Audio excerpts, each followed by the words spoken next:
I like the glasses at the end, hanging at the end of the nose, so you can look at your phone and then look up at the TV and look down at your phone.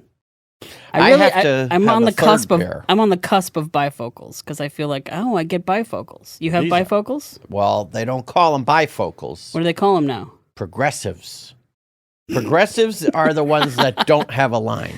So, bifocals have the inserted My dad thing. had the little lens inside the lens. Yeah, those are bifocals. Progressives are, it's one lens that progresses from, like, it's about right here. My doctor, when I went a couple weeks ago, she said, do you want to try ones? Because I still have to wear reading glasses for close, like my bifocal part is perfect for like reading the dashboard on my car. Like that, about that far. Which my top glasses, which are for far away, do not, I can't read that stuff. Although none of my eyesight is extremely extreme. Like you could, if you had regular vision, you could probably put my glasses on and still see things. Have you had glasses your whole life? No, I think I got glasses when I was a senior in high school. Oh, but I barely wore them, and then once I went to college, I had glasses forever. I would be reading stories to my kid at the end of the night, and I was always high, and I always thought, well, the weed has blurred my vision. And then I sobered up, stopped smoking weed, and then I realized I am blind. I am a blind person.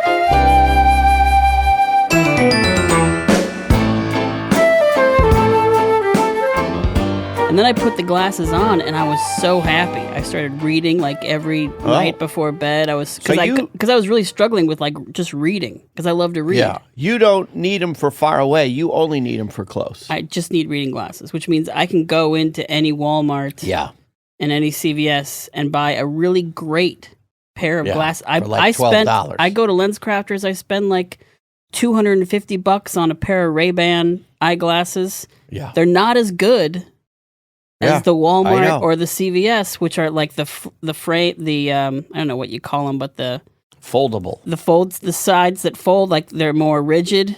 Whereas the Lens Crafter glasses, it's more loosey-goosey. You have to tighten them up all the time with a tiny screwdriver that I can't see the screw. You got to get another pair of glasses. I got to get another pair of glasses. You gotta have two. I have 3 pairs of reading glasses, and I strategically plant them around the house. You have to. So when I need one, like at my desk, there's always one there. I have like about 200 pairs of reading glasses. Oh, wow. Everywhere. But guess what? I don't have them on me right now. You're wearing glasses. Yes, but these are not my reading glasses. Mm-hmm. My reading glasses are like those kind. I can just get them off the. I made a post once on where I'm like, sometimes I like to say, my name is MC Chris, and I just did this old person thing. But one recent post I made is, my name is MC Chris, and I just I tried to put glasses on while I was already wearing glasses. Yeah, I've done that. Or I'll say, where the hell are my glasses? They're on your head. Or I don't have my glasses on, and I'll do this. I'll push them up onto my face, but I'm not wearing glasses because it's such a habit of pushing them up on my face. I do that sometimes. But it's annoying having to have reading glasses because I have a pair of glasses on, and then I usually have a pair of glasses hanging from my shirt. I'm ready for the thing, the string that you put. The lanyard. With the ring that you connect your glasses to. Like, I'm ready for that. I have a friend who does that, but I get it. He works in like a sprawling office, and he needs reading glasses, but he doesn't want to wear them all the time. But it's like, it just reminds me of you're an elementary school teacher. Yeah. It's like my wife has her keys on a lanyard, which I get it. She loses her keys. She's got lady clothes, which don't have pockets a lot of times. So she's got them on the thing. It's smart. However, you look like you're on your way to 4th period to teach your history class to morons. I like doing the quick hit where you only need your glasses to read glance. to read your prescription bottle or something, or instructions that are just so tiny. How many a day was I supposed to? And then I'll just like hold the glasses in front of the tiny text, and I'm like, I'm Indiana Jones. Oh shit! While eating, I'm Sherlock Holmes. I'm Sherlock Holmes looking at fingerprints. Yeah, because I've got my special glass.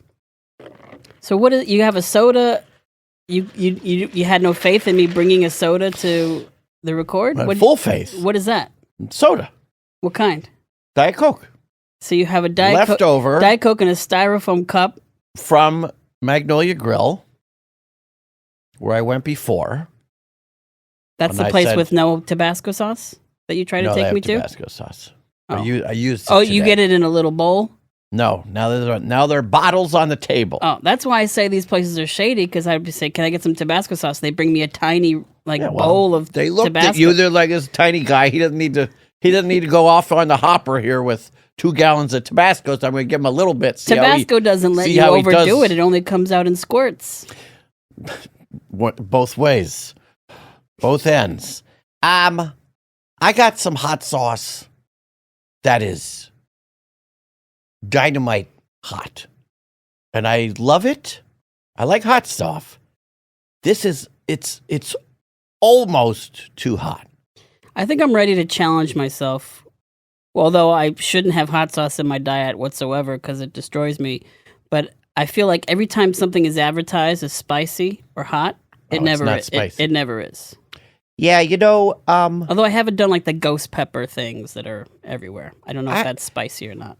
I did. There's some place that's like a chain type of place that has something that they said was hot. And I was like, all right, okay, spicy. It was actually spicy. It wasn't called fire department, but it was well above the normal range of a nationwide chain of a place telling you. Have you always been into spicy things, or is this I think so. I have not. Yeah. It's just been a recent development. I love all the There was a time stuff where I had to put it on everything, or I couldn't taste or I just didn't like the taste of the food unless it was on everything. And there was one tour where I had a bottle of McElhenney's or whatever it's called. Tabasco. Yeah. And I just had that at all times, and I would put that on a McDonald's cheeseburger at the end of every day. Interesting. But there was a time where I needed that to be on everything. Now I'm like I'm not doing it so much because of the acid reflux. Do you have acid reflux? No. I have all other kind of reflux.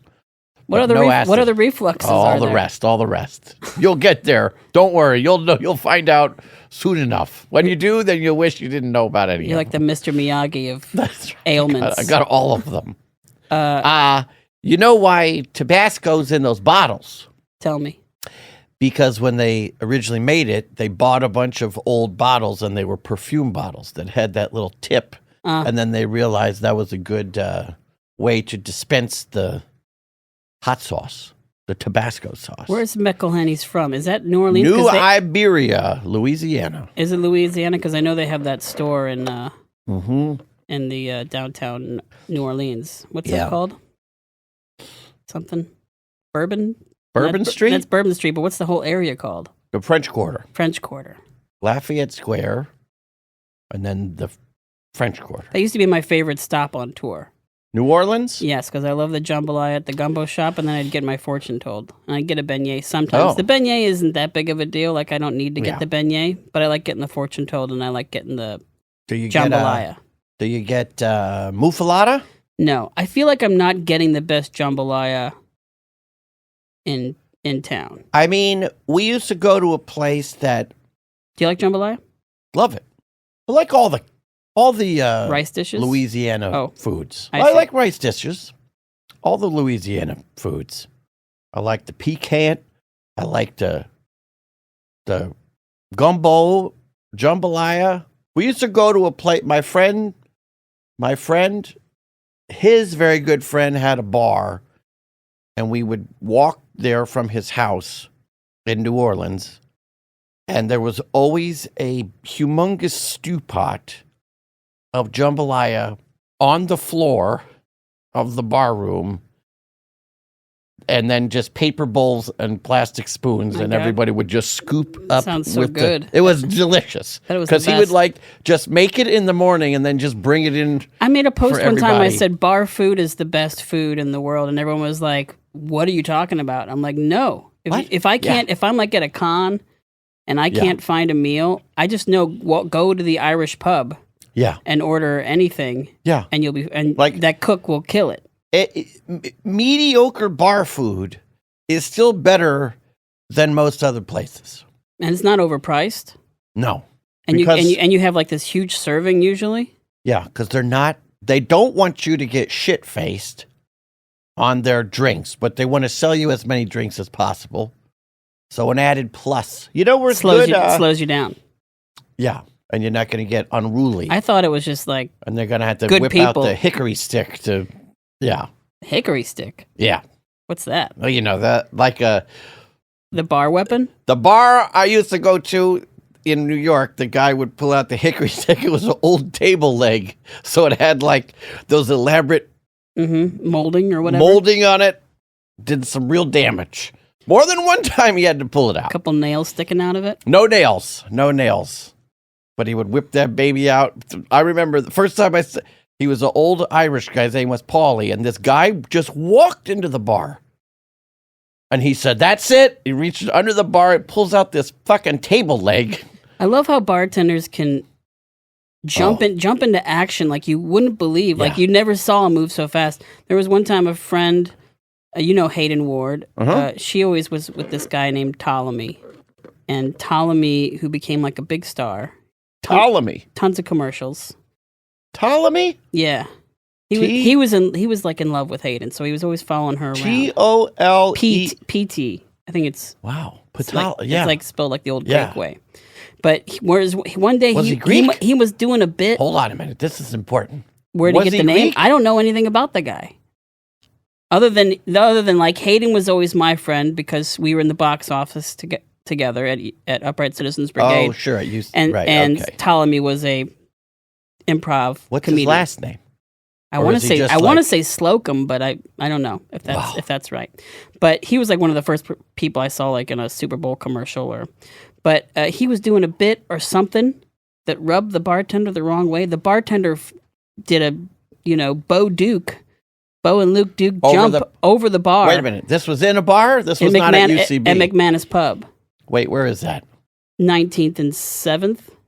19th and 8th? 19th and 7th, I think. 19th and 7th. Yeah, okay. Jumped over the bar, lickety split, so fast. And there had to have been glasses on the bar, and he somehow got his legs over the glasses. And what'd he do to him once he got over there? I must have put him in a sleeper hold or something and dragged him out. What was he doing? He must have just been doing a bit. What do you mean he must have been? You were there, right? Who knows? I could have been 3 sheets. Like he's flailing his arms around or he's screaming at somebody? He must have done something violent, or maybe he pushed a girl or something. You know how bartenders all come from these broken homes and they've witnessed all this abuse and it triggers them. You didn't know this about them? I create these backstories for every bartender grew up in a abusive home. That explains that guy in The Shining. Yeah. Who's he's like killing the family. But a little side thing is, I find it is harder and harder to find a classic a good Irish bar in New York. Huh. They're like dwindling away. Really? I wouldn't know. I'm never there anymore. I mean, the last 2 times the last 2 times I went, well, shamelessly, almost all of them were closed at 10 o'clock. That was one problem. But they're there, but they were so fewer and further between from like what it used to be. Mm. It's sad. Mm. It's because you don't live there. Hey, I have a question for you because I feel like, let's say this is season 1 of the podcast. And by the way, this podcast is called None of This Matters. We've never said that. Oh, yeah. That's the title of this when podcast. You said, I thought there was some kind of intro when we did it. But I'll tell you what, because I listened to a portion of an episode. Oh, my God. I like that. What commitment. Music. What commitment. Yeah, I spend $180 a month on that song. I love it. It's the first time I've ever bought a song. Normally, I just take things and without asking. Oh. But what is it? To license it? Yeah, I licensed a song for this podcast because I wanted something kind of that felt like I like it. Muzak. Yeah. You know, something chill. That's right in my wheelhouse, that kind of music. I wanted this to be like kind of a comforting thing. And I like it because we have like a little cold open and then the music comes in and it's like, Yeah. It's comforting. But, so let's say this is season 1 of None of This Matters. And it's like kind of we're figuring out who you are and what your origin story is.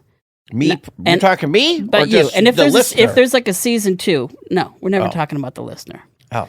If there's a season 2, maybe Sometimes if we're doing season 2, maybe you'll start asking me some questions. But right now you're just a crazy egomaniacal psychopath. Okay. So we're just talking about you for right now, which is fine by me. There's been way too much of me as far as I'm concerned in general. But one thing I don't understand about your origin story is that you talk about growing up in Vegas, but then last week you dropped when I was growing up in Pennsylvania. Yeah. So explain that to me and the audience that we love. Thank you for listening, everybody. I was born in Allentown, Pennsylvania. Okay. And I think we lived there until my dad went to high school with Larry Holmes, the heavyweight champion of the world. And I was thinking of the porn star. What's the porn star's name? I don't know. Something Holmes. I don't think there's a porn star named Larry anywhere. I'm sure there's like 20. Well, okay. But there's real at least quick, 20 real quick, let's porn say stars named they Larry. need to redefine the term porn star.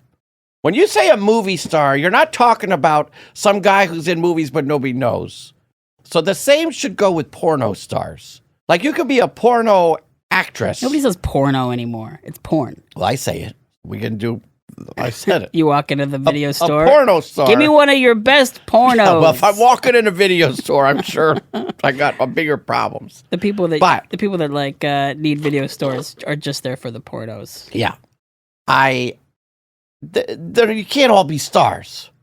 I remember we used to do a convention in Miami, and there was a guy who was like, "Oh, my wife and I are porno stars, or porn stars." They just think if they're in them, it makes them a star.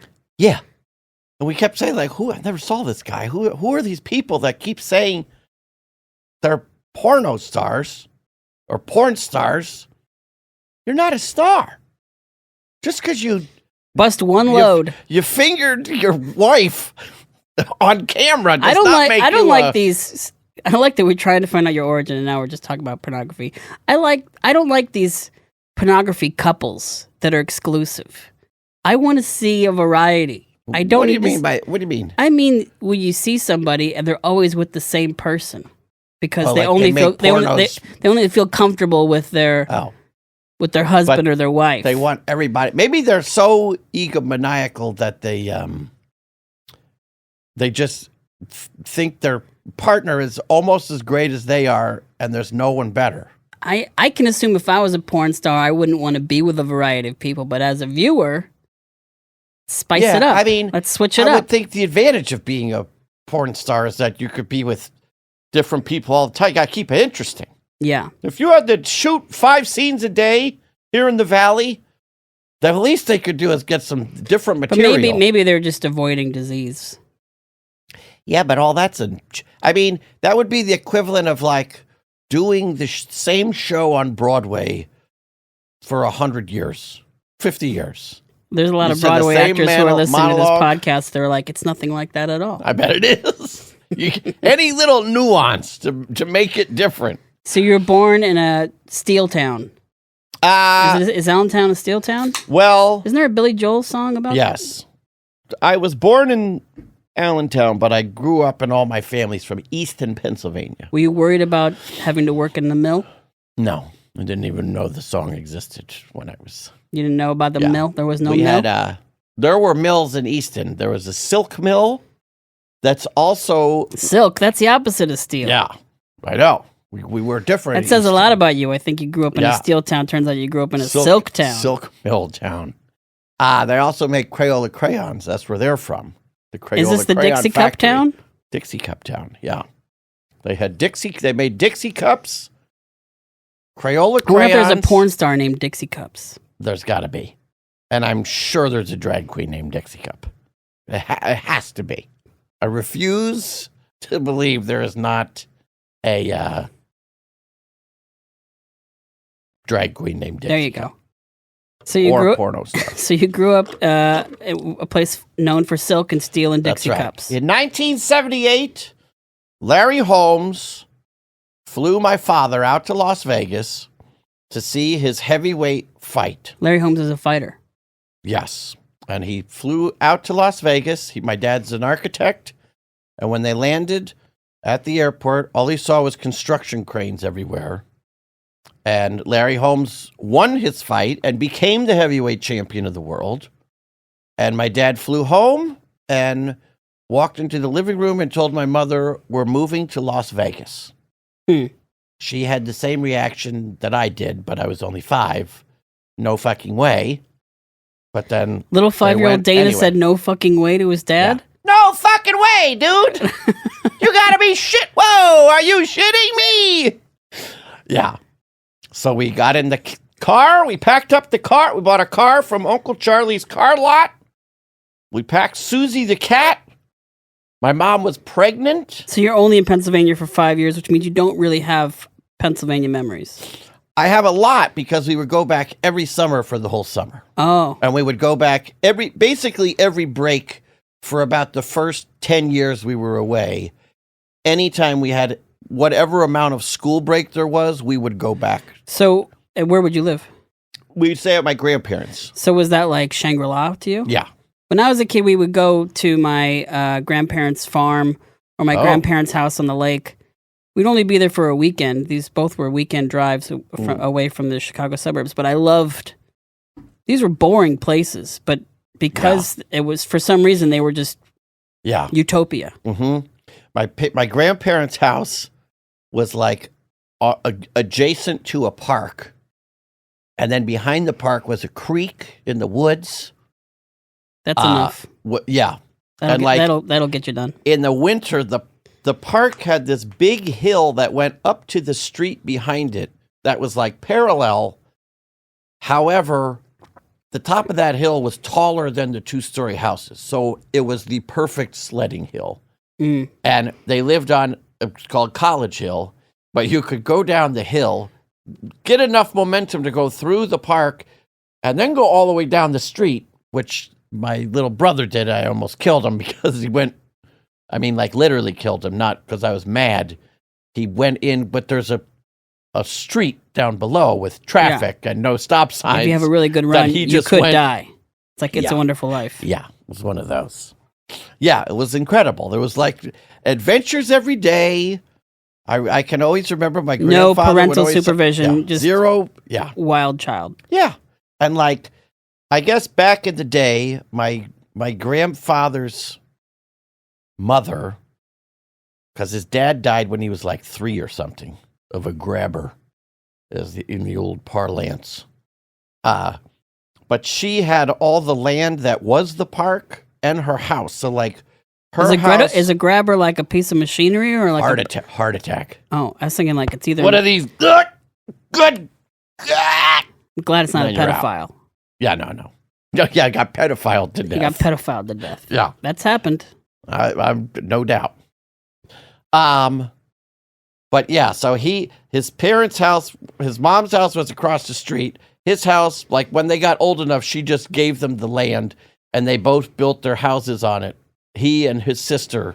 So much real estate and money going on in the past. Yeah, or for not a lot of money, I should say. And here's what's weird: they were not rich. Yeah, of course. Like it was weird. It was like The Simpsons. and both of their houses looked almost the same because I think they got the plans for the houses from like the Sears catalog or one of those. They were very cool. They were like 50s split level. So you got to be free, let loose. And we had during the summers, you got to like run around in the woods. And we had like 2 houses. We could go over to my Aunt Mary's house, and she was always in the kitchen smoking. Every time we'd walk in, she'd just waving the air out because she didn't want to smoke in front of us. So much smoke around kids in the 80s. I mean, I remember shocking my friends in college because we would go back to my grandparents' house And like when we would walk in, my grandmother would go and get me an ashtray, and I would smoke in the house because they were hospitable.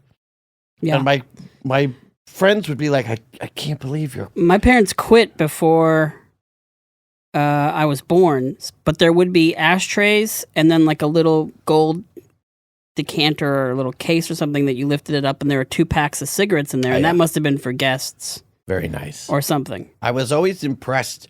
There's a picture of like Frank Sinatra in his living room in Palm Springs, and there's a humongous, like what looks like a salad bowl, like big, at least a foot in diameter, and it was just filled with 8 different brands of cigarettes. So if anybody came over, like whatever you smoked, he probably had it in that I can't bowl. imagine Frank Sinatra being like, I don't have that. There's no way. There's no way I can get that. I'm sorry. Or then I like to think maybe like the first time, whoever comes over and he's like, oh, you smoke Parliament. And he's like, make sure we're stocked up on Parliaments too. I mean, it's a great pick. There's like all the big brands you could think of back from that. Lucky Strike, Campbell, Parliament, Terrytons. And what was Vegas like? So you're moving from a kind of a foresty, wooded area. Well, suburban. Easton is Easton is like a... Is it more farm-like? No. It's more like... Easton was more like parts of Long Island. Like certain hillier, but very close together, row houses. It feels like a mini city. Easton used to be notorious because it was on the Delaware River. So it was right on the New Jersey border, but there were tons of whorehouses in Easton where people would come from New York. Oh, I know. And go there. And apparently in between fights, in the round girls, Easton regularly put up ads saying after the fight, there's a bus going to Easton, come and get some tail. Those poor girls. Yeah. And I know both of my grandfathers, when they were little, would run errands. I'm sorry, when you get a gas bubble and your voice changes, it drives me crazy. Oh, it wasn't a gas bubble. It was. And my father. It's like you turn into Kermit the Frog for a second. Well, just a little bit. I thought you were talking about... Anyway. I'm sorry. They both, they would both run errands. Like, that's how they'd make pocket money when they were little kids.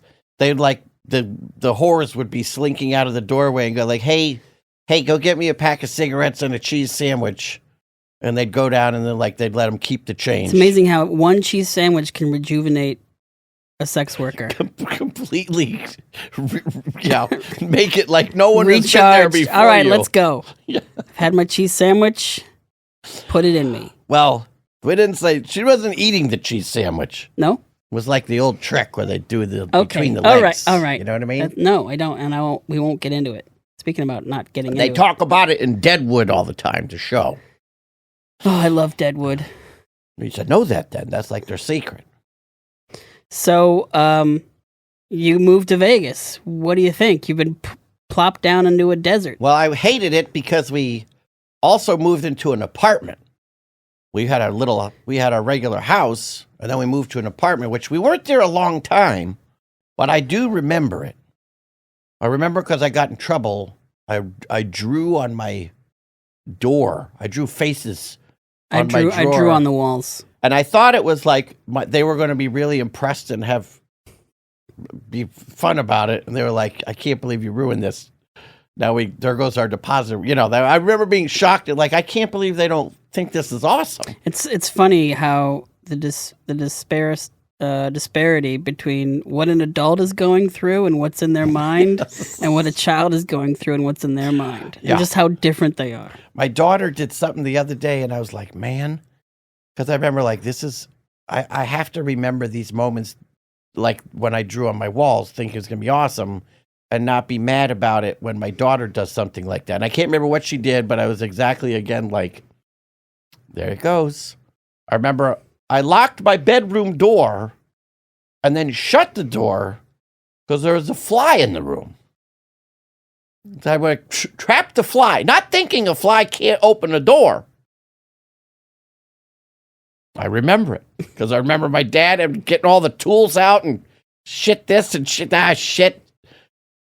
I remember looking at my third grade teacher's crotch in polyester pants. Looking at her cheese sandwich. And she had like a little bit of a belly inside the crotch, whereas there's the stomach and then there's like the pubic area, which is more of like a second stomach.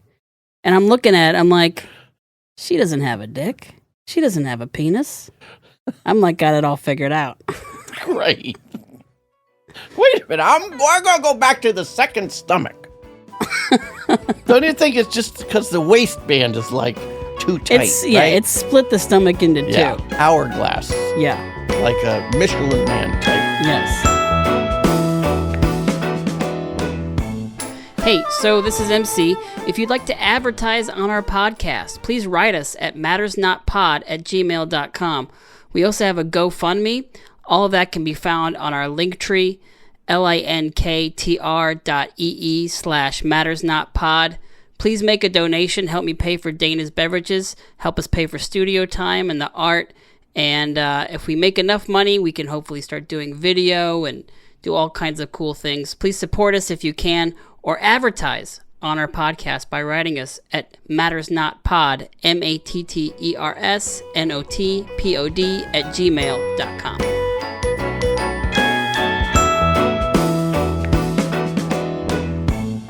I was taught by the angriest group of lesbians. Was it Catholic? It was Catholic. Catholic, school. yeah. Oh, that's why. Yeah. They're all just like these very masculine women. And that's how I realized that boys and girls were different. How did she have pants on if she was a nun? Well, they weren't nuns. Oh. They got outside. It was the 80s. No more physical abuse, no nuns teaching classes. But we had a nun that was our principal. Like the headmaster, mistress. And you were scared to death of her. And there was another nun who ran the school supply store, and she was like my best friend. What was that? Like, you could go buy a pencil for 15 cents. Remember those little triangular, like, things made of rubber? You put to keep them from rolling off the... Yes, you put them on the pencil. Yeah. By the way, those things, have you ever been in a classroom where pencils are just flying off of desks? Because they're just rolling all over the place. We had slanted desks that you lifted. But there was that area at the top there to place your pencil. No, there was just a bunch of random shit. It was a bunch of random shit just to get our little nickels and our pennies. Oh, yeah. I remember in 5th grade, we were allowed to run the store. 5th graders were allowed to, and Mr. Felgar, who was my 5th grade teacher, he was like in charge of the student store. So the plus of being in his class was that you were going to get to, and then we got in trouble one day because they had these, we sold like frozen popsicles and stuff, and they came in these little brown boxes that the top, you could rip the top off and it was like an oval, sort of like a giant opening of a tissue box. But we wrote student store, and then we wore them upside down like hats, like a soda jerk kind of thing. He was furious that we were bringing shame to the student store, selling our orange pops. This is a business. Yeah. Yeah, and bags of chips. You degenerates. Like, he was notorious for being the meanest teacher in school. The nun that ran our school supplies booth, which was just in this tiny little room, like, under the stairs. But I loved her, and she was like 4 feet tall. She had a little gray afro and Coke bottle glasses, and she was like my only friend because nobody liked me. And she and I would walk around during recess and we'd talk about E.T. And I was so amazed that she was allowed to go to the movies. I was like, nuns can go to the movies? She's like, I've seen E.T. I'm like, what? If the last day you were at that school, she slipped her little gray wig off and she was E.T. That's why she wore the robes to cover her. I've been E.T. all along. It was me. Neck stretching up. I sold you the rubber pencil holder. I overcharged you. You're like, but how will I see you again? Like, I've sold you all the pieces to make your communication device. You just have to know the little speak and spell. I was real fascinated in that movie when he made like, wait a minute. How could I make one of those? I need a saw blade. I bought everything. I put on a play. I put on an ET play in my neighborhood and charged $0.25 for admission. That's pretty good. And I played ET and the older brother. So I was like running around backstage. You're enterprising even from the tender age I of had 10. so many businesses as a kid. I would go around my neighborhood with a wagon full of brown lunch bags full of mint, and I'd go to everyone's door from our garden. Oh. From our Gordon, where we raised gourds. My Gordon? Yeah, it's a gourdery, I think is actually. But I sold mint. I sold greeting cards. I had a greeting card company. Did you draw them? Yeah, I could draw when I was young. I can draw now, but I drew a lot when I was young. Tons of businesses. What was your most successful card? Well, I don't know if there was very successful cards, but I would make cards every holiday instead of buying presents for people. And I'd always make people cards. That's sweet. And always would get laughs.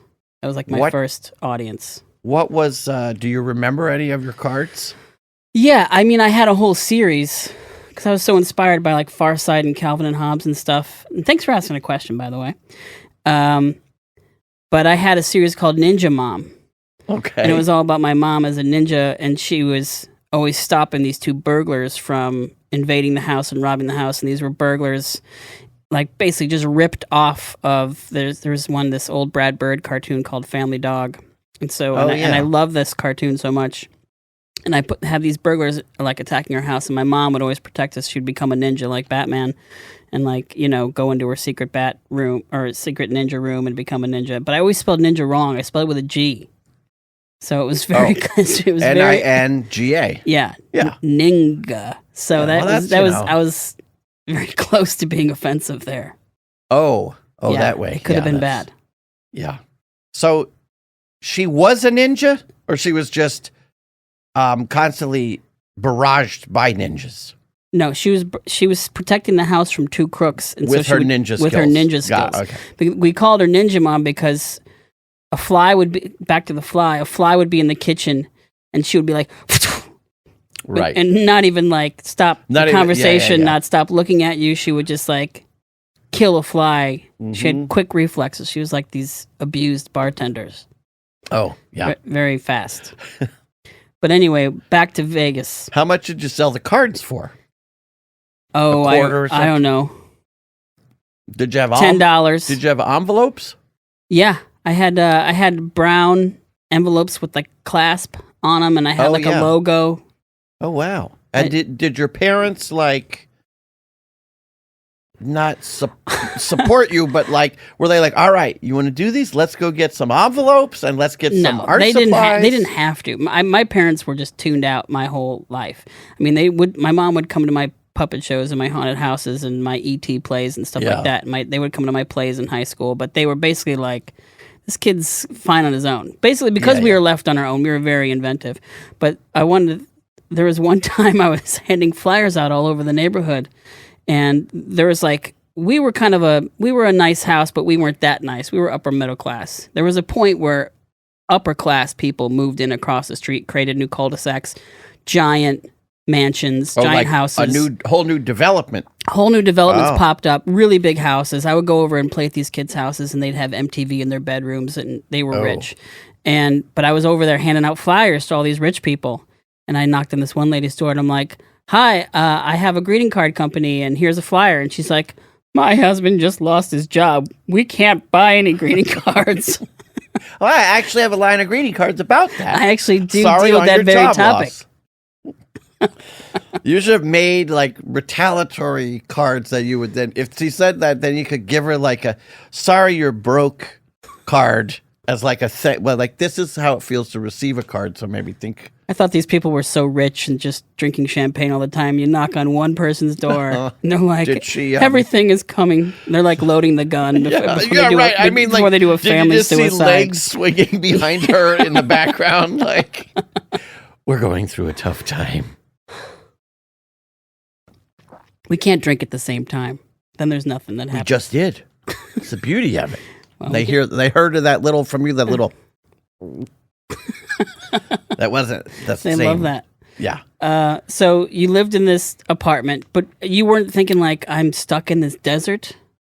No, I mean, if you grow up, my main question about Vegas is, if you grow up in Vegas, do you feel like you're growing up in Las Vegas? You're nowhere near the Strip.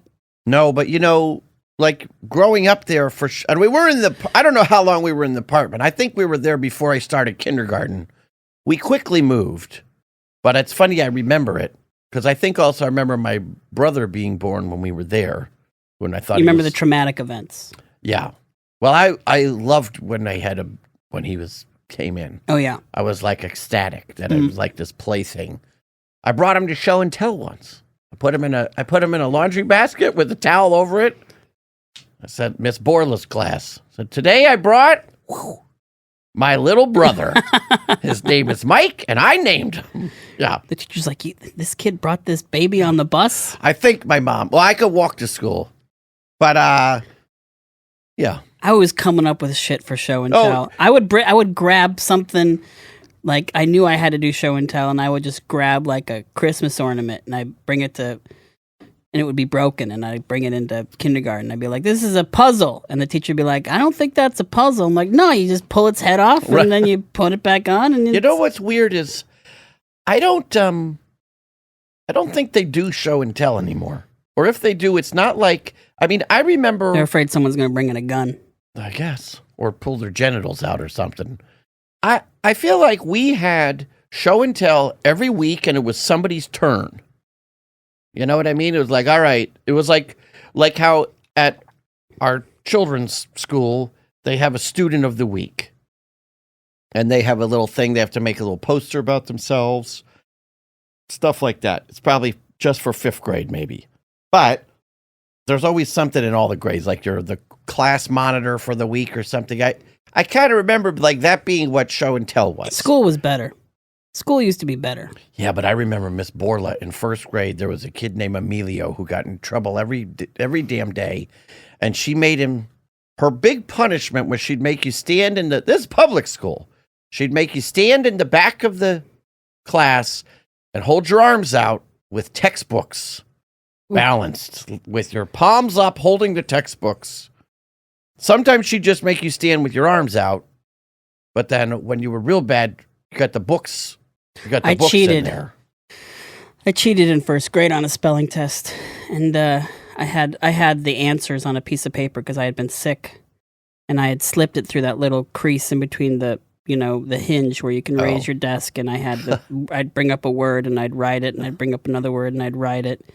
And Alex Hove, hi Alex, if you're listening, I know you're not. That snitch. Such a snitch. He's covered in There was stitches. one time there was a homeless person living like outside the church, and we saw his like sleeping bag and his needles, and he was like telling the cop all about it. I remember Alex raising his hand. Another time, I spit at Alex, and Alex was like, Chris spit at me, and Mrs. Tucci grabbed me by the scruff of the neck and took me all the way down to the bathroom and brought me into a bathroom stall. She's like, this is where you spit. Wow. I later waited. Really? I later waited tables with that woman. And with her? Yes, and that was quite an equalizer. What happened to her? She became a waiter. But from abusing the students? I mean, what was her trajectory from that moment of dragging you into a bathroom? They were really angry ladies. But anyway, I got caught. Oh, yeah. I caught cheating on the spelling test. Our real teacher had a baby, and the new teacher came in, and she was young and attractive, and we were like having a love affair. We like loved each other. Yeah. She thought I was so cute. I thought she was cute. I was asking people to marry me, and I was in love with everybody. But she was like, she picked up the piece of paper. She's like, aha! Not today, not in my classroom. And she was yelling at me, and she was so mad at me. And that was the day of the talent show. And that was the last act, and I had to jump on a stool and tell jokes. I did a stand-up routine. I was 5 or 6 years old. And I had to just wait, and I did it. I performed it. I killed. Then I left and threw up. Like, you know how one of those when you're little, those throw-ups, those vomiting spells, or that, when the vomit comes out of you, it's just huge. Just so much of it comes out of you. I was thinking the opposite. Such a little. No, huge. Like, just tons of it came out of me after the nerves? show. From nerves, from cheating, from just like sweating, just having to tell my mom. But you got through it all. I got through it all, and I killed. I love that I think back on that memory and I'm like, I really... It's probably zero reaction. You're like, man, it was dynamite. That's how What's this fly doing in my soup? Yeah. It looks like the backstroke, sir. That was one of your jokes. That's Take my brothers, for instance. Please, take my brothers. Good. What's a frog's favorite soda pop? Coca-Cola. Oh. Killed. I gotta get some hot jokes for the show I'm emceeing. Been running through some Gotta get the writer's room together. old favorites. What do we got, boys? What do we got? I just have to pull Come them in out there of with the your files. cigar for 15 minutes with your golf clothes on. Yes. Your Bob Hope. All right, I'll see you out there. When I found out David Spade paid people to write his jokes, it blew my mind. Seems like a great thing. I'd love that. I'd love to just have jokes somebody writes. They're automatically funny no matter what. Yeah. But so last week we were talking about what guests I wanted to have on the podcast. Or that you never wanted to have. No, I said two people that I wanted. I wanted to okay. have Andy Merrill or George Loeb because they were these cornerstone performers. They were the heart of Adult Swim. And we talked a lot about George. And we started talking about George. And within days, he passes away. Terrible news. And it was terrible news, a total shock. We could do, I mean, I'm glad we didn't talk about death because I felt like we could have really talked about it because, I mean, I have so many thoughts on the subject. But other than that rich lady who her husband lost his job. Well, it's always nicer to just talk about lighthearted stuff, like another family dying. Yeah. But people don't want to listen to depressing. They got enough shit going on in their lives. But I mean, the way the world reacted to his passing was really amazing. I mean, because I have this Google alert thing that lets me know if I've been written about in an article. And like 15 articles showed up with my name in it because one person writes an article that says... And then everyone copies it. Yeah, everyone copies it. And it says that I'm a Space Ghost writer and I was close to George. I was not a Space Ghost writer, everybody. I drew Zorak's foot. I did a close-up for an episode. I was an animator on the show and I was a PA on the show and I appeared in an episode. But I was never a writer, so I have like 20 articles saying that I was a writer, and I'm so embarrassed because I know that the real writers must be like, this fucking guy. That weasel again. He's weaseled his way into a credit he does not deserve. But he got covered. It got covered by everybody. He got an obituary in Rolling Stone. He was number 4 trending on Twitter. Like, everybody was talking about him. And this guy, if you knew him in life, he just felt like the most overlooked, most invisible person. Unless he was at a con and being adored, he just felt like, he had been forgotten. And I hate that dichotomy of being an unknown and being uncelebrated to dying and then being finally celebrated, and that person never gets to experience it. So if he could have seen the outpouring of love and affection that there was. Well, I remember we were kind of he would always talk to me because I was sort of did in essence the same kind of thing he did, although not as great or successfully as he did. But he would always sort of side with me about, well, on Adult Swim, we all know how they pay, don't we? You know what I mean? He would always just kind of this guy, I can commiserate with him because he has to do the same stuff I do, just go in and There's record a very for similar $3 song that a lot of people sing right. about their experience with Adult Swim. And I was thinking about this morning, and you had talked about why was Chris in the cartoons, but he couldn't get acting gigs in LA? And you attributed it to being that I was part of the family. I was part of the office staff. I was in the room. I was in the building. Rather than... And for so many of us, we got to be a part of some really big things that reached a lot of people. But because we were in this, outsider enclave, we were just in this little bastion of independence and like we are Atlanta. We are not New York. We are not California. We are this tiny little thing. We like to be punk rock. We like to be different. Mm-hmm. And that's the only way we all three of us, all four of us, including George, or five of us, including Clay, we all got to be a part of some really big things. You've had a great career outside of these shows, but for the most part, most people like got to do that and then nothing happened afterwards. And it was only because we were a part of this small group, and it was a very personal, family-like group of people making entertainment, which is very uncorporate. Didn't feel like how corporations feel. And a lot of stuff is like that. I mean, like, you know, you look at directors who use the same people all the time. Mm-hmm. It just is like those guys are making squillion-dollar movies and use all their same guys. Yeah. Our thing was just, we were lucky enough we got to be that it was Adult Swim. Yeah. And we got, I mean, I can imagine what would Keith say or what would Mike say, and they say, well, hey, you got to be a part of some cool shit. Yeah, absolutely. What would have happened otherwise? You might not have, I mean, Master Shake has given you all these other roles, all these other parts, and you know, MCP Pants and Hesh and all the things that I was involved in, led to me being able to tour and be a musician. Yeah. It kind of led to things. Yeah. And so there were some things we got out of it.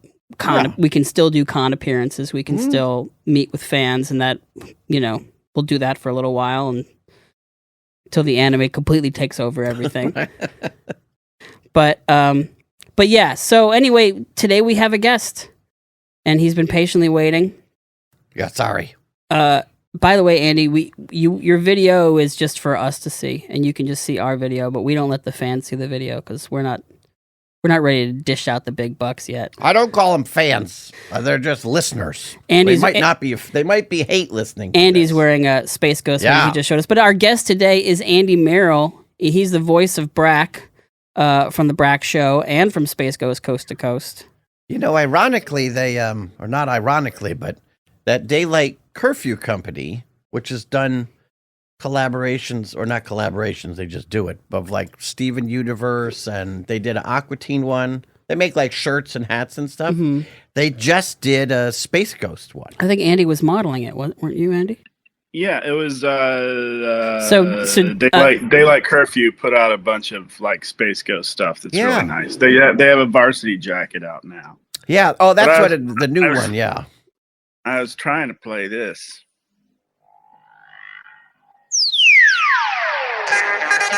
Oh, your intro music. That's from my intro. Pretty good. Written by, performed by, Is that the Sherman Brothers? Paray and Kingsley. Is that Paray and Kingsley? French. Is that a keyboard? Is that an Akai drum machine where you can sample sounds? That's from the Main Street Electrical Parade. Yeah. Are you a Disney file? Disney. Not well, sorta, maybe. Do you know a lot about the parks and about the movies?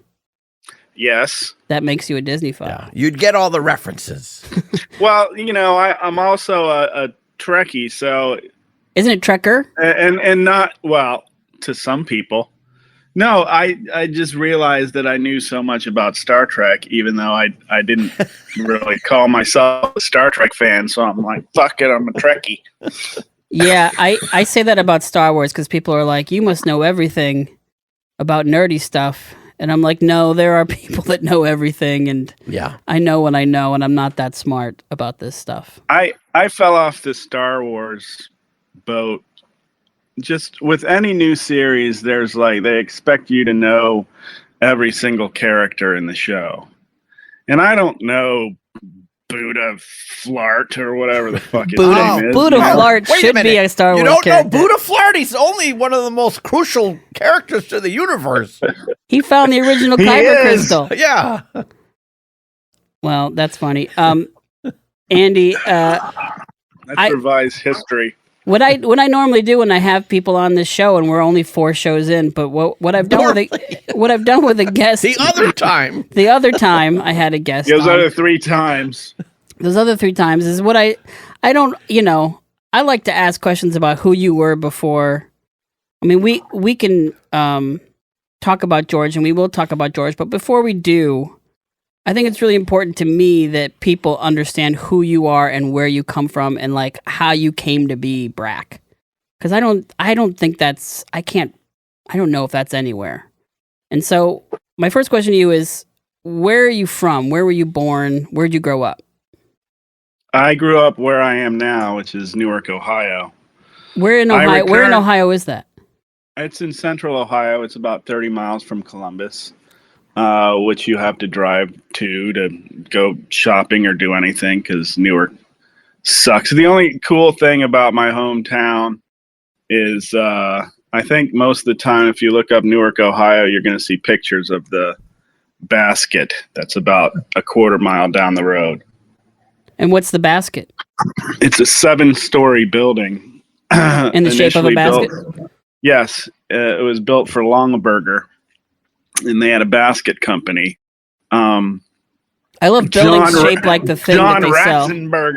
John Ratzenberger went to Longaberger Baskets for a show called Made in America. Oh, yeah. I remember that show. Mm-hmm. So that was the town's claim to fame? Longaberger? No, fiberglass originally was the claim to fame. So you're from a town that's known for fiberglass, and you were the cool town, or you were next to the cool town where you could go do stuff? Were you the place people would go? We could go do stuff in my hometown, and they've worked on the square and put in some nice little restaurants here and there.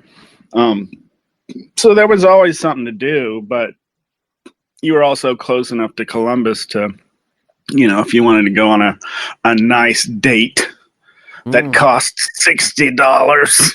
And what were you like as a kid? I was a drama nerd.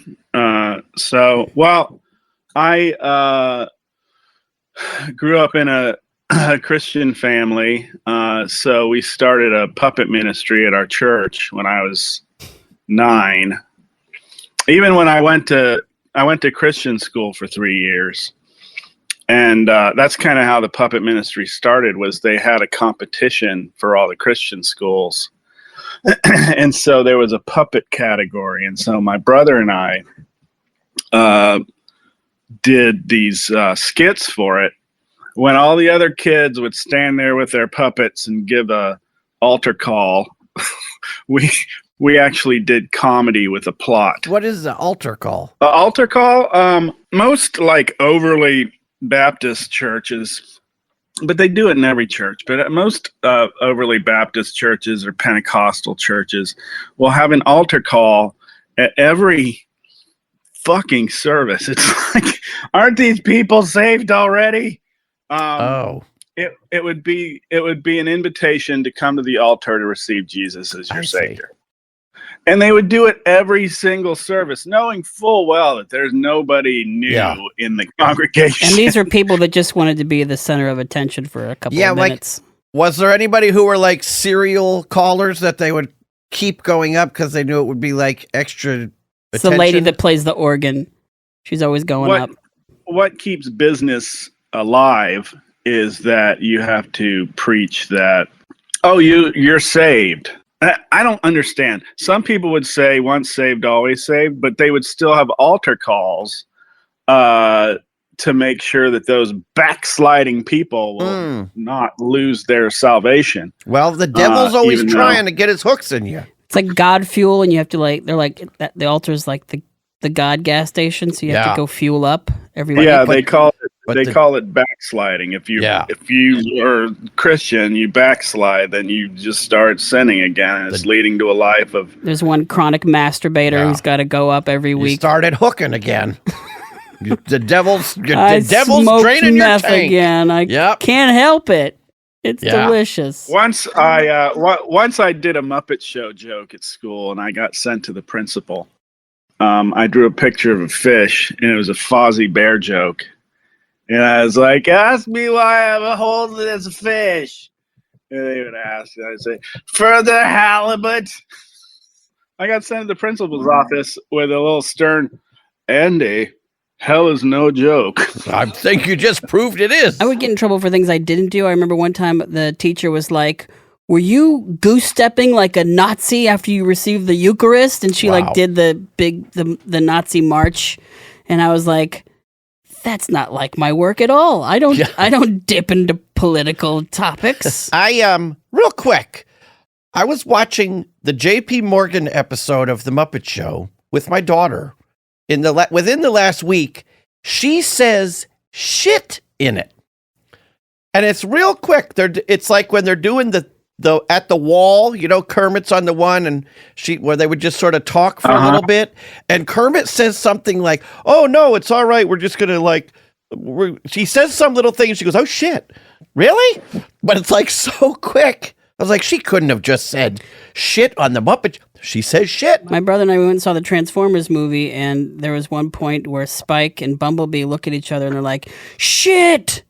And then I rented the movie at a sleepover, and I'm like, this is so badass. They say shit. Oh. And they took it out. Do you remember the song Unbelievable by EMF? Yeah. Uh-huh. It plays in grocery stores now. Yeah. It has the word fuck in it 15 times. Oh, really? Well, people like the fucking you shop. You hear the guy go, "Oh, what the fuck?"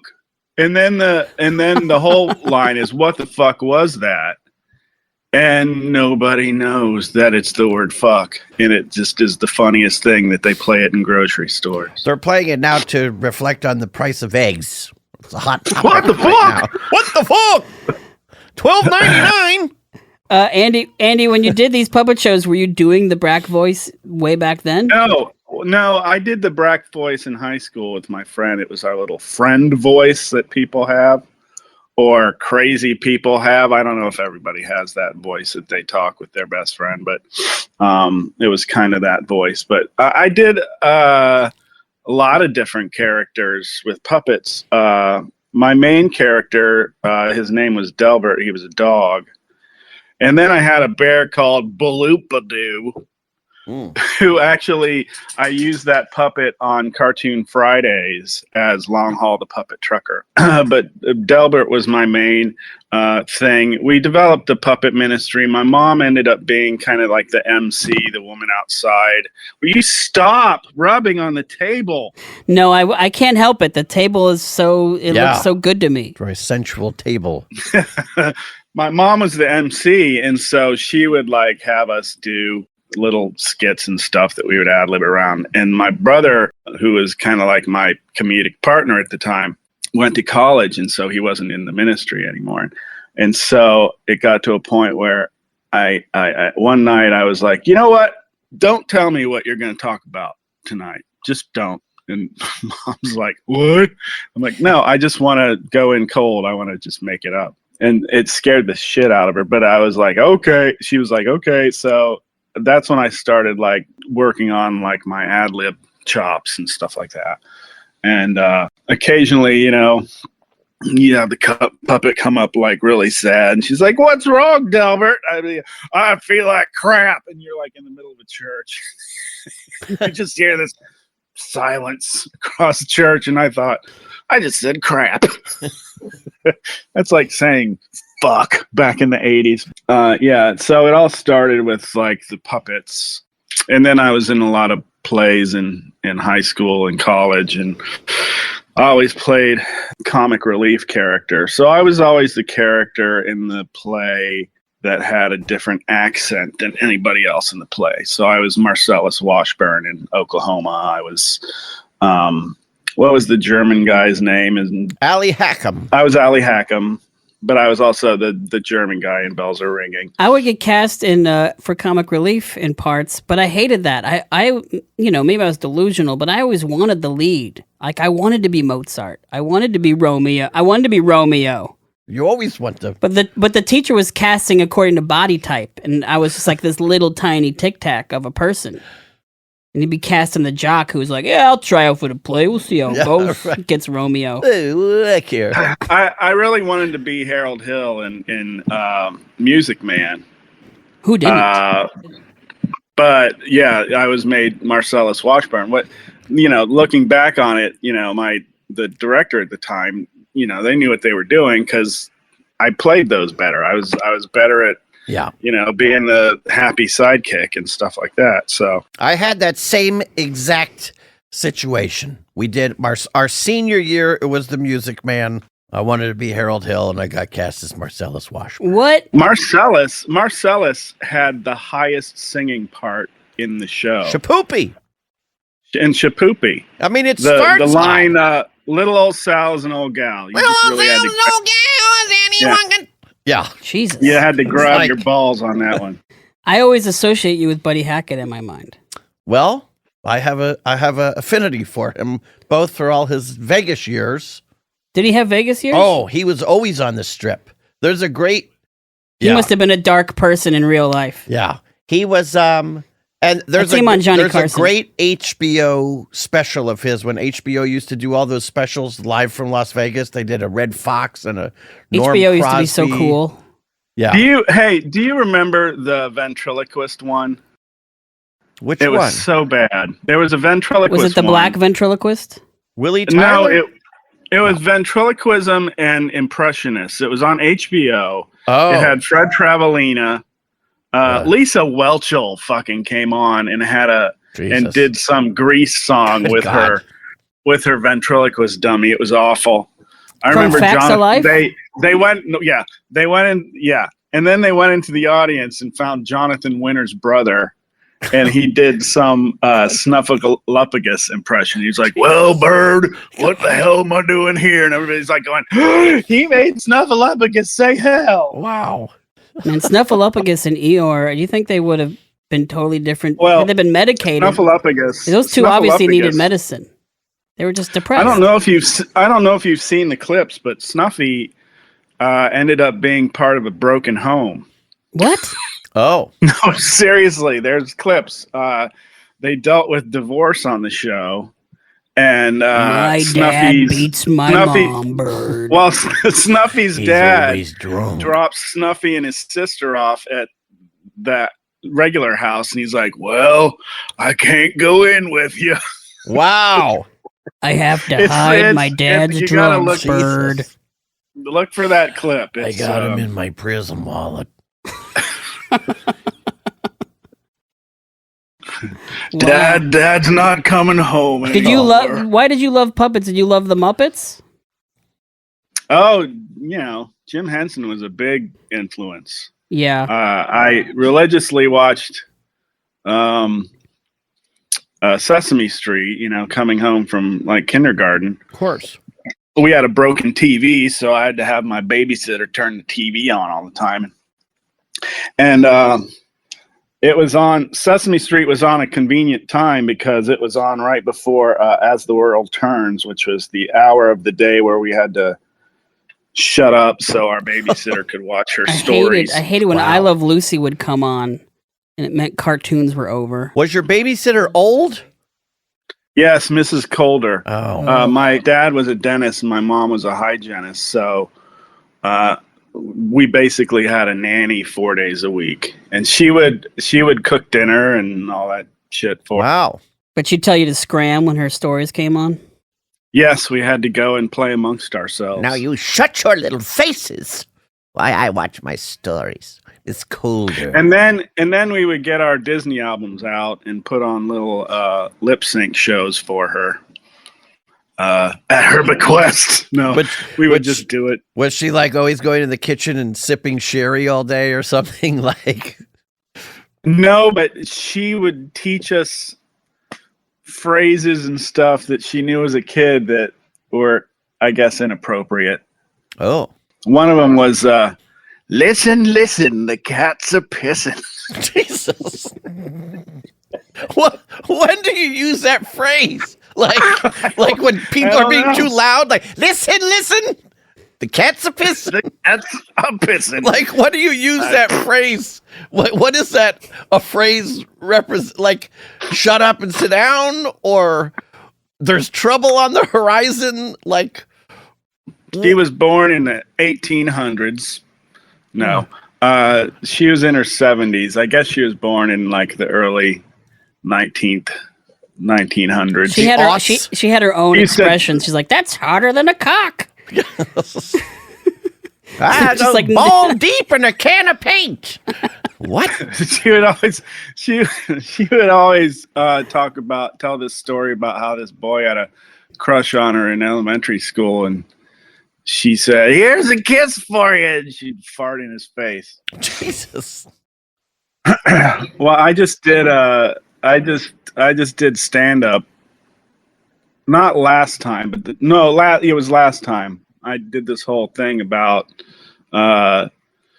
Edna Funk, the old lady at church who would always bring ambrosia salad and conveniently fall down the stairs all the time. What?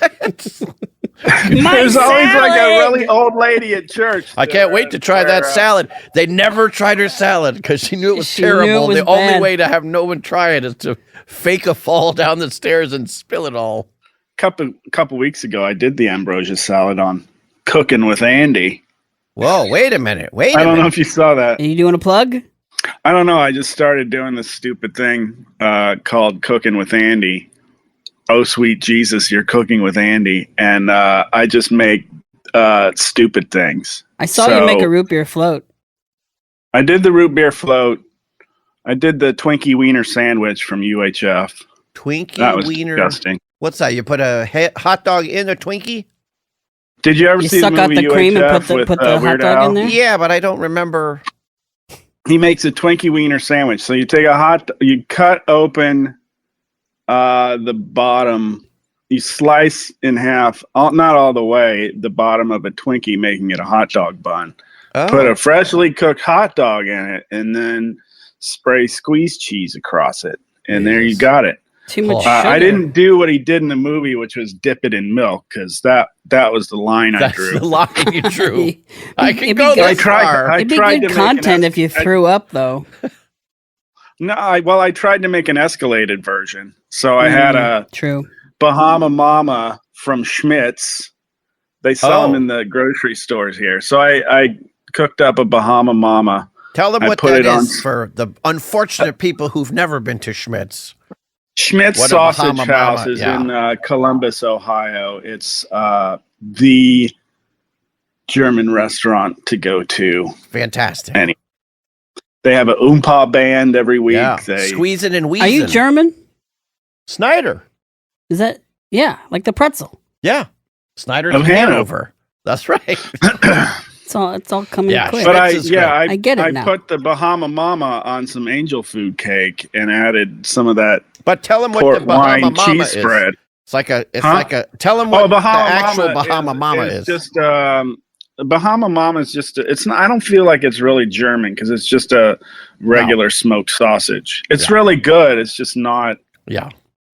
authentic. It's So not a knock. you're on TikTok now, and you're on Twitter, and you're doing really well. You got mostly I'm on Blue Sky. yeah. But I also, anytime I do a song or a Cooking with Andy, then I'll put it on on TikTok and Insta. You know what? TikTok needs something where you can just, maybe write a post and not have to record shit. Because I thought, the only way I can tell people about George on TikTok is actually fucking make a video. That was like, oh shit, I'm gonna cry. But you're doing really well on TikTok. And what is your handle on TikTok? It's Andy Merrill Brack. Yeah, and that's how, Merrill. and that's how they find you on Instagram too, right? No, Instagram and Blue Sky and Twitter is A Merrill 2. Oh. Mm. TWO I'm in or the number 2? Well, I'm in the A Merrill 2. But the number? I'm in the same boat as Dave Willis because Dave Willis never is know. usually Dave Willis 2. The number We can't 2. get our. Some other Andy Merrill beat me to Twitter, Yeah. and so I could have had my just a regular non-numbered name on Blue Sky, but I figured it'd be easier for people to. I'm always remember. competing with an MC Chris in Brazil, Ooh. who's like he'll release songs and they'll show up in my Spotify But page. he's probably a Cristoban. No, he's like Shortened he's got to Chris. he's way bigger than I am. He's got like millions of followers, but his take the heat, man. songs get released on my page. Yeah, that's good. Could roast a couple marshmallows off that heat. He's living your life. No, I'm living his. So where'd you go to So college? there's other Andy Merrills. There's a doctor, and there's a guy who makes boats. I have Chris Ward. I got a Ramon. One of the Ramones is named Chris Ward. Whoa. And a chess player and a pornography star. Wow. There's a lady named Dana Snyder who was the Safeway woman in the Shawshank Redemption. There's also a Dana Snyder who's like a city council or a mayor in some either Indiana or Ohio or Illinois, some small town there. And then there's someone who I think maybe went to my college who's another girl but this happened the other day. I got an Instacart and it got delivered. The guy, okay, his name was Dana S. I said, "You're no Dana S." He goes, "Yeah." I said, well, I'm a Dana S. And he's looking at me like big whoop. I'm like, "What are the chances? We're both two Dana S's standing here on my porch." It got very confusing. And my life turned out better. Yeah. Yeah. Jesus. Don't skimp on those bags. I'm giving you only 3 Can stars. I come inside? No. You go away now. Ooh, what a nice inside. What if it was me from the future there to like warn myself? That'd be like a really bad version of Back to the Future. Yes. It's just a guy delivers food to your house. It's your kids. It's your kids, Dana. Yeah. Oh. You're eating too much junk food. That's right. Just cans of Denison's chili and rosé wine. I used to eat the worst food as a kid. I love TV dinners. And I feel like they're not good anymore. Well, when I was young, they started having TV dinners for kids. It was like the Libby's label. But they would have like little pirate ships and they would give away toys and shit.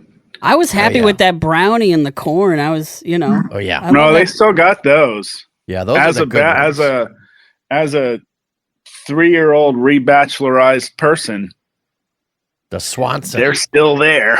The Swanson TV dinner. I think the worst part of my life, I was living in Jersey City, New Jersey, and we would get these dollar TV dinners. Yeah. Banquets, and we'd get like 20 of them. And that's how we lived. We had no money.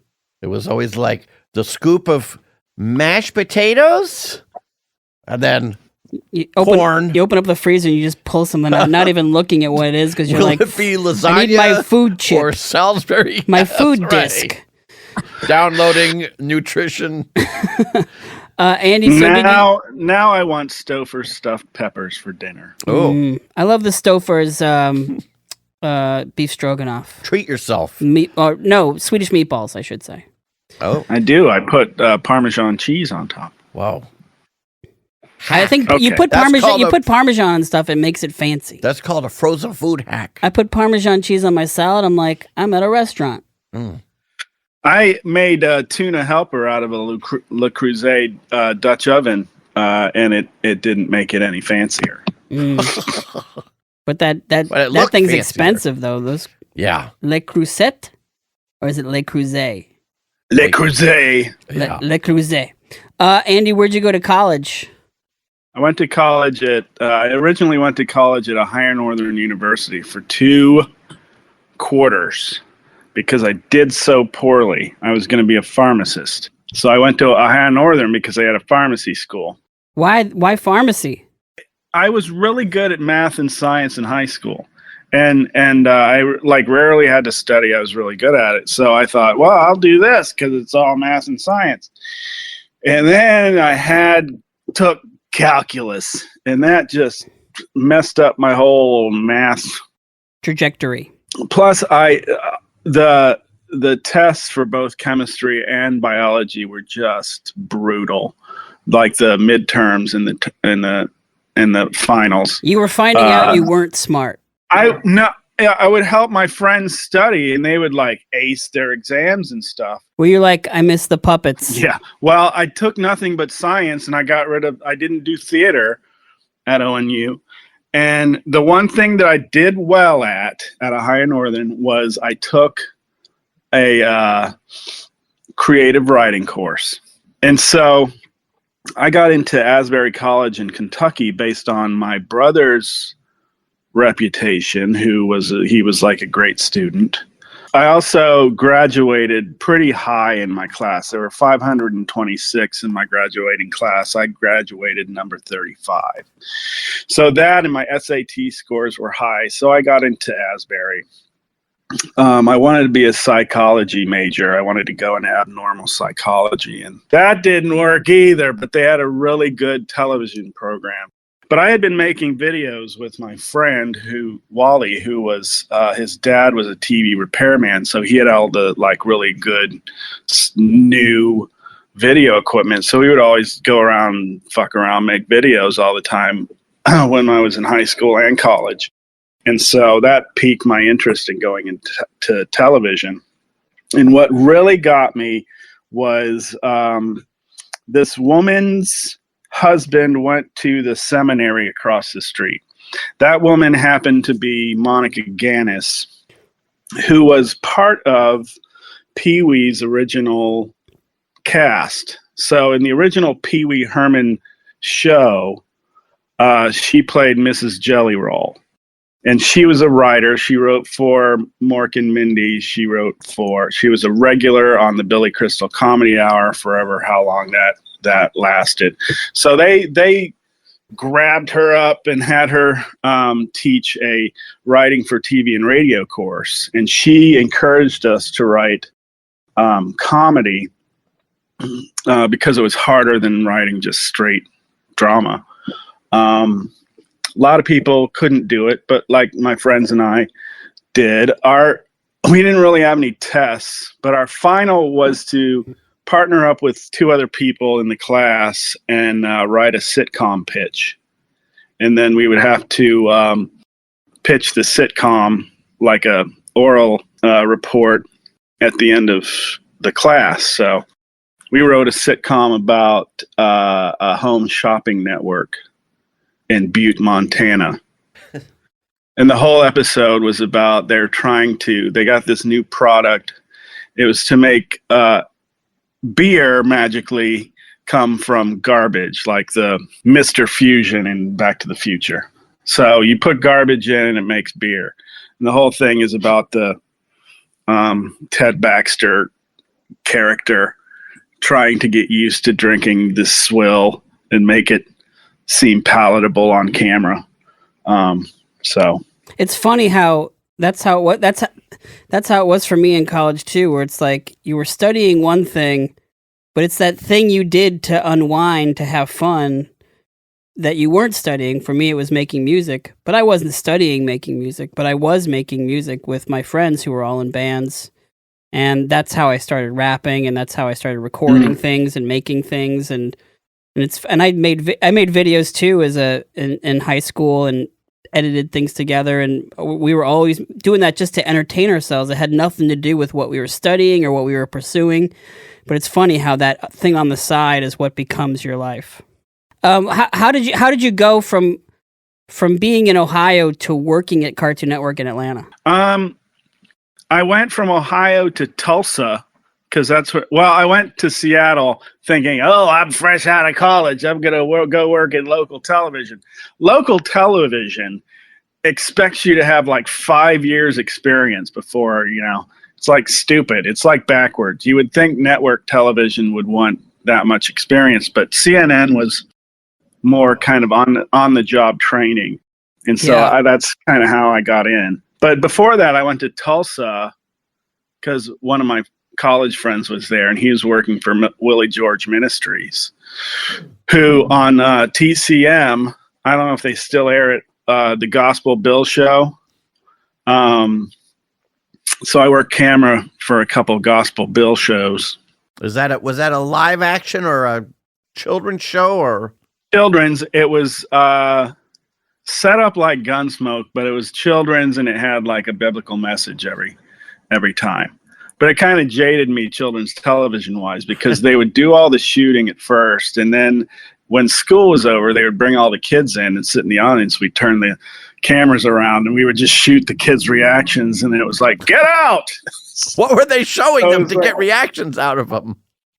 Like laughing and cheering and shit. They would like just that. tell them, like, all right, kids, just start laughing. Pretend you're happy. There you go. Laugh it up. Hey, red shirt, more laughing. Picking them out. You, put down the candy bar. Yeah. Then the Festus character, Nicodemus, would go off and they would go outside and shoot him doing his little Jesus song videos. Wow. And they were always uber serious. They were never like, I'm going to sing a song. It was always like him just singing, God's word says do this. Jesus. And it's just a weird. It's funny. We're now 2 for 2. Like Dana and Andy, you guys have both have your backgrounds are in Christian children's television. Yep. This is quite a discovery. I got hired by CNN while I was in Tulsa. So I had to drive all the way back home. Driving through Missouri, I got approached by the Klan in a McDonald's. Whoa. You look like our kind of people. They were trying to recruit people. And honest to God, I was like peeing. I was at the urinal.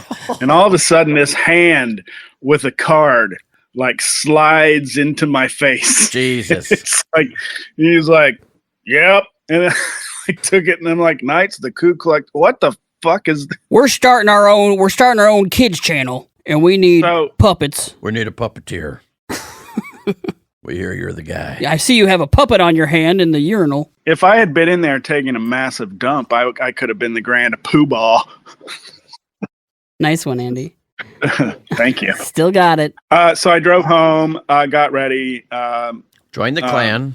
Moved my stuff to Atlanta and started at CNN. I worked cameras in the studio. We were at the side studio, so we would always do like cutting interviews and stuff. So I've had to be physical with Newt Gingrich. I had to mic him, and I had to put things in his ear. So that's more intimate than you want to be with somebody like Newt Gingrich. And I don't think his wife was that intimate with him. Apparently, the interview didn't go as he wanted because he stormed off. He threw everything off. I was happy because I didn't have to touch him anymore. He just threw everything off and left the studio. But then about a year later, maybe 7 months later, was when they announced Cartoon Network. And then exactly a year after I started at CNN, I started at Cartoon Network. And I was there for 25 years. Damn. So how old were you when you started? Cartoon Network started in 91. So I had just turned 25. That's when I started, when I was 25. So I was 25. It was like I started at CNN at 15 grand. I got hired at Cartoon Network for 18.5. So that was like, yay, I got a big raise. And then at the point when Lazo was a nice person, he really valued Khaki Jones and I and wanted to keep us. So every year, I don't know how he got people to do this, but for at least like 3 solid years, Lazo would get Khaki and I like 75% raises. Wow. The network would focus on a character every month at the beginning of the network. And it came to, it was, I think May was Morocco Mole. And so we did a whole marathon of Secret Squirrel. June came up. We would do this 3 months in advance. So June came up, it was Space Ghost month, and it was in April of 92, something like that. It was the first year of the network. So Space Ghost came up, and so we would have regular monthly meetings, and it was just Lazo and Khaki and I sitting in a room saying, oh, what are we going to do with this character? And we would think of like the marathons and stuff, and then send it to On Air, and then On Air would just do the marathon. But now, like, On Air like makes up the marathons and all that stuff, but we used to do it in programming. because we knew the cartoons like better than anybody else. So we were trying to figure out what to do with Space Ghost. We were trying to think of a name for the marathon. Khaki said Space Ghost Coast to Coast, and that kind of lit the fuse. Lazo, said talk show. And then I took all that info, took some cartoons, took some CNN footage, went into the editor's suite, and I made the pilot. So I had Khaki sit in the room so I could have an audience, and then I just kind of put everything together, and I recorded it all in kind of one take, and then I painstakingly took footage from the cartoon and basically almost edited it frame by frame, which is really a rough thing to do when you're going tape to tape. It's simple if you're doing it digitally, but doing it tape to tape, it just looks really rough. But that was the pilot. Did you go from creator to occasional writer to voice, or was the writing taken away from you and you started focusing more on the voice aspect of you were just Brack? Oh no, no. I just did Brack in the writer's room for the Christmas episode, and everybody liked how I did it, and so that's how Brack came to be. And then he was kind of forgotten after that, and then Cartoon Planet rolled around. Scott Sassa, he was the head of TBS. He wanted a Space Ghost for TBS to host their cartoon show, so that's where Cartoon Planet came from. And we put Brack in there just as a third character, just because he was dopey and silly and would appeal to kids more than the Space Ghost crowd. So at first his voice was very monotone, yelling, and then I only lasted 20 minutes in the studio. So I dumbed down the voice, made him easier to do, and then I would last longer in the studio. Plus he was funnier that way. How did George get to be Space Ghost? Did he just audition, or? We originally cast Gary Owen, and for some reason he just didn't get the reads right. And then you see him in Ren and Stimpy being Powdered Toast Man, and it's that's what we wanted, but for some reason he didn't get it. And so we did not an extensive search, but I don't know how we found George. I don't know if it was through Crawford Post, where we used to do the post editing. That's where we did all the initial graphics and rotoscoping and stuff. And at Crawford Post was Clay Croker, and he was their main artist. And so they created the open of the show, and Clay would do any extra animation. Clay came in and did Zorak, and kind of was well, that's exactly what Zorak sounds like. And so we cast him, and I kind of feel like it might have been their idea to use Zorak and Moltar as the sidekicks. Because I don't think we had that idea before we went to Crawford Post. I think part of the original idea in the glitzy glamour Stephen Crunkota pilot #2 that they did, we had said we were going to have Hervé Villachez as a sidekick, and we were going to have LaToya Jackson just be a dancer on the set. It was insane. And then Hervé Villachez killed himself, and we were like, "Welp." And so I'm kind of fuzzy on how Zorak and Moltar came in, but I think that might have been partially Clay Croker. It was his Zorak that kind of made us go, "Huh, that's really interesting." So, when was the first time you met George in real life? I don't know. It might have been the first read. After he was hired.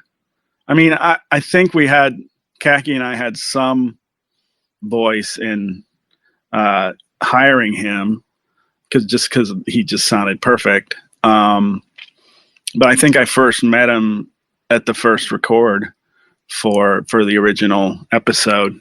You go in for that first read of anything and you're just kind of like nervous meeting the staff and all that stuff. So you're not the person you end up being, you know. So the original Space Ghost we wrote him very much like the original Space Ghost. So he was very straightforward and I'm not going to say anything funny through like the whole thing. So we didn't really give him much comedy in the first few episodes.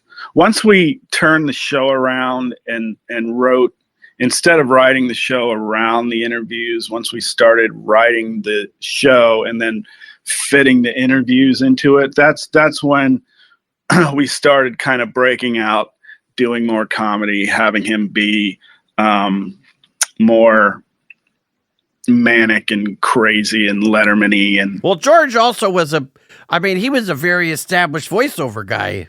Yeah, he was a radio guy. He worked at 99X, which was the alternative radio station. I feel like George, he had this, he was maybe a little bit touched, or I don't know what you'd say, but he had like kind of his life was kind of almost trapped in the 50s, or growing up in the pop culture of the 50s is always kind of like in his brain. Or when he would riff, it would kind of go into this 50s, 60s announcer place where he was always kind of doing fake commercials. It's Mr. Beefy's hand cream. Like he just spoke weird. In that way. It was as if he was raised by a television set. The funny thing is that the majority of a lot of stuff that he ad-libbed, fine, that would go in the show.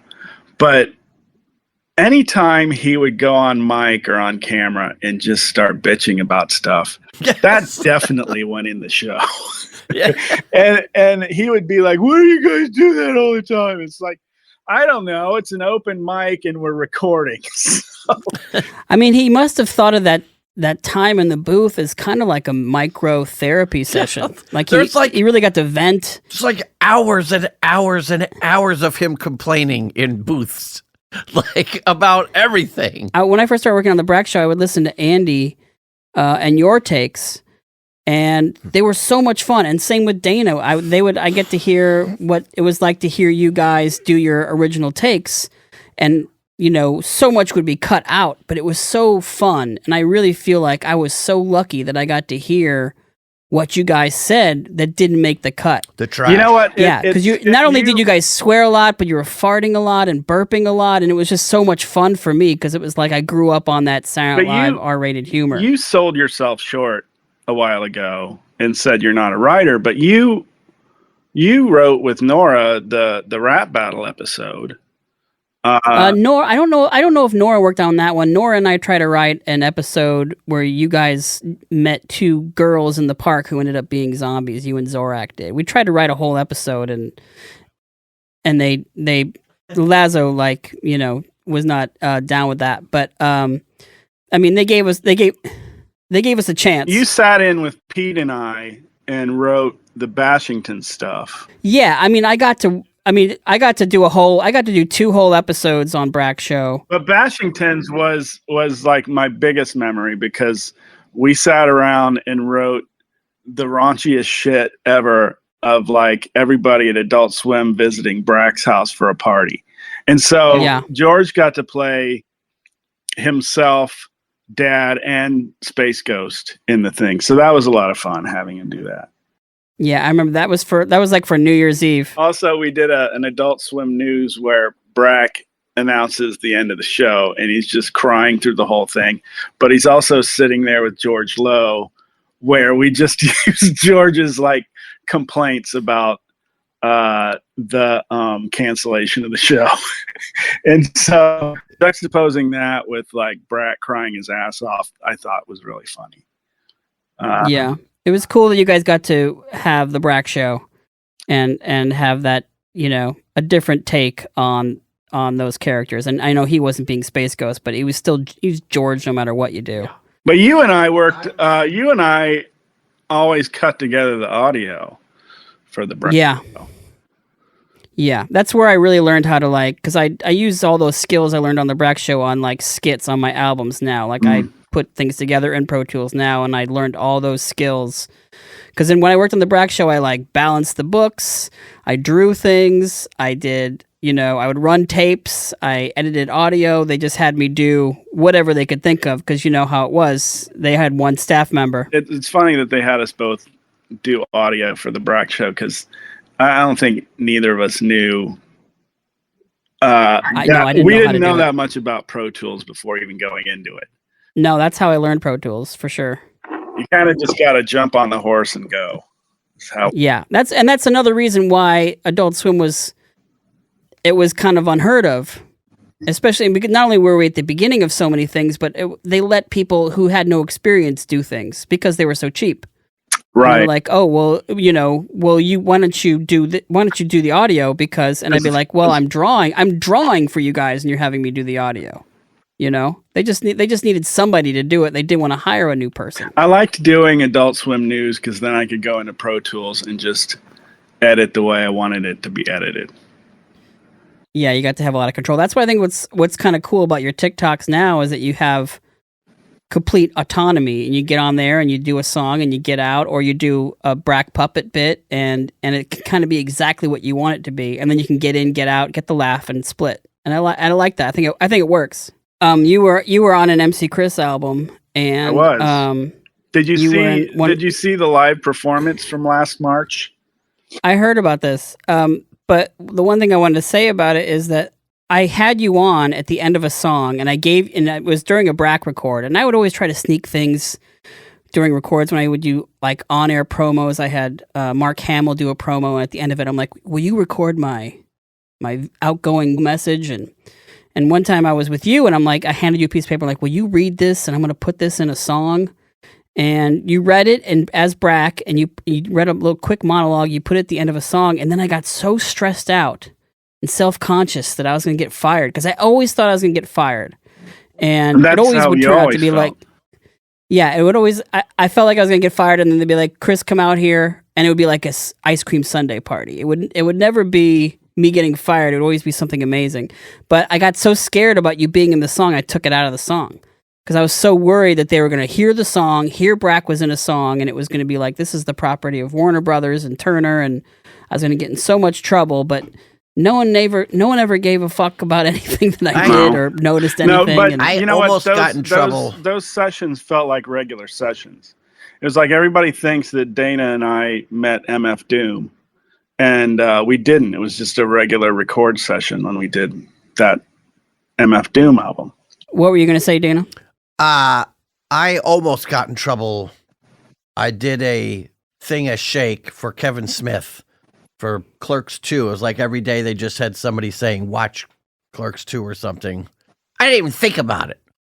I just did it. I didn't realize it was going to be on the, his whatever YouTube and everything. But as much as I got in trouble was just Dave going, man, that wasn't cool. I hate when the downplayed lecture. I don't know. I said, what do I know? I don't like the preciousness. Like, I'll do Brack. I don't care. It's my voice. No, it ended up not mattering at all. We could do whatever we wanted. Yeah. But there's this band, Good Charlotte, that wanted to sign me, and that's what lured me away from Cartoon Network. And so I sent them a box of merch trying to woo them, even though they were wooing me. Yeah, I was like, I'm going to woo you. I'm going to out-woo you. And I sent them a box of merch. I packed, because my office was the merch closet at William Street. So it was just me and the candy and the T-shirts and the watches. And I gave them everything I could. But I drew a bomb. I drew like an old cartoon bomb on the box. And because it was so close, because it was so close to 9/11, it shut down the post office at Turner. Jesus. And Lazo and Keith had me come into the office, and the only time they ever gave me what for was they're like, what were you thinking? And I'm like, oh yeah, we were attacked by terrorists. I forgot all about it. Did you learn nothing from Boston? I learned, well, it was pre-Boston. It was post 9/11, pre-Boston. But yeah, I drew a bomb on a box, and they thought I was going to blow up the place. But I was just trying to kiss some ass. You guys, I want to say one thing before we get out of here, because we have to leave here in 3 minutes. But I texted Carl when I heard about George, to thank him for doing that episode of Jellystone with you guys. And they just released the Kabong episode that he did. Everybody's saying, here's the last George doing Space Ghost. And I don't know if he did it in the same session as I don't think so. Or yeah, unfortunately, no more Jellystone. Is Jellystone canceled? They did their 3 or 4 seasons and finished. Yeah, for a while. That's all they do. But that Space Ghost episode is, the premise is there's a convention in Jellystone, a sci-fi convention, and he's the guest of honor.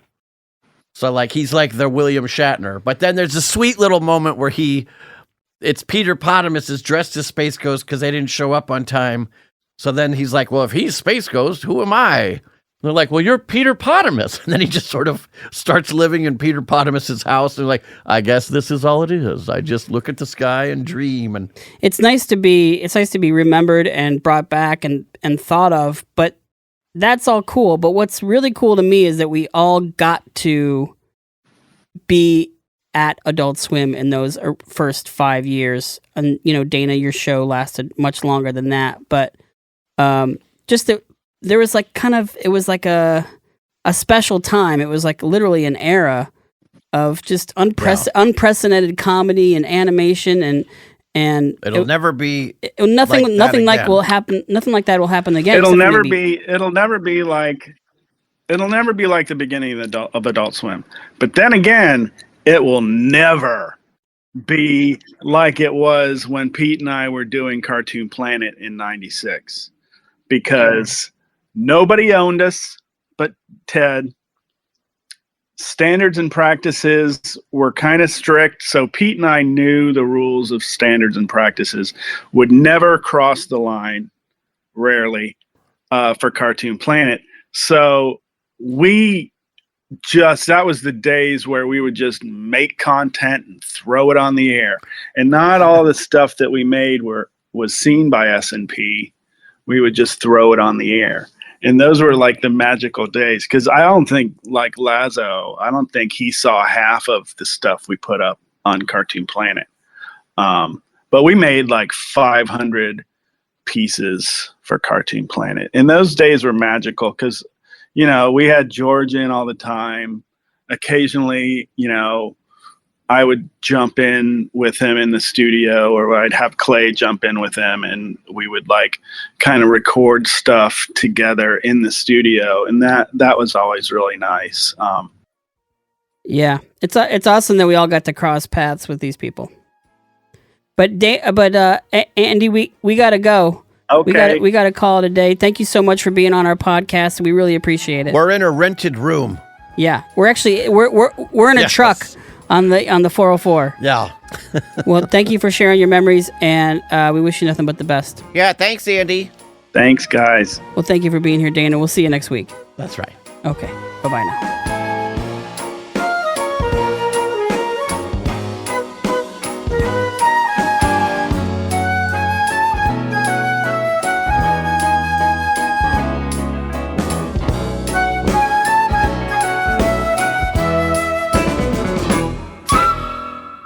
What's your favorite television show? Me? Yeah, you. Well, of course it's off the air, isn't it, kids? Oh!